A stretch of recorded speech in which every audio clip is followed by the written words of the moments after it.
Thế bao nhiêu qua đâu có liền một là vô vậy đó cứ về là ngomong dari jadi tidak ada istilah gratis karena kita sering menyebut gratis akhirnya di dalam keluarga kita mungkin sudah lahir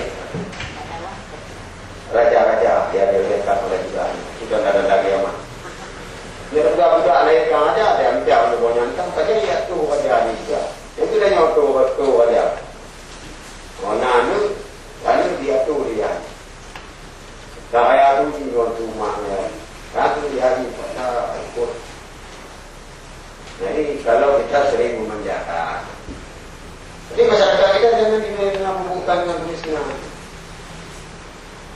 berapa mungkin pemerintah kita juga cengeng no kemiskinan ada pulau kalau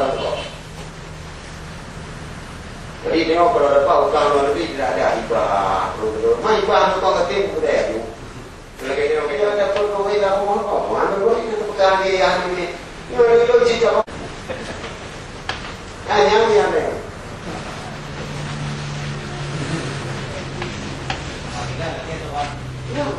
nah teman ikan kau boleh ambil bu ya no lo ya coba ke Tuhan ini lepas kau saja mak. Kau tak? Kemudian mana sekolah yang berani tidak mendiskriminasi. Tapi buatlah mereka dia.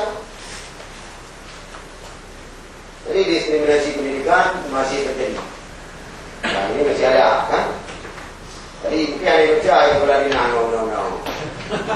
Ini nombor lepas karena waktu kritik dia boleh nombor atau ini ke bagaimana sebuah baru batasan wilayah antar kecamatan kabupaten antar provinsi dengan lagi menjaga kelangsungan hidup sekolah yang dilempuh.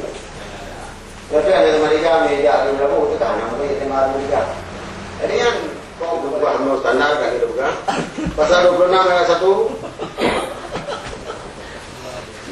Pendidikan non formal diselenggarakan bagi warga masyarakat dengan layanan berfungsi sebagai pengganti yang kita tahu. Paket ABC bukan untuk menalangi masalah yang tidak lulus UN, tetapi untuk yang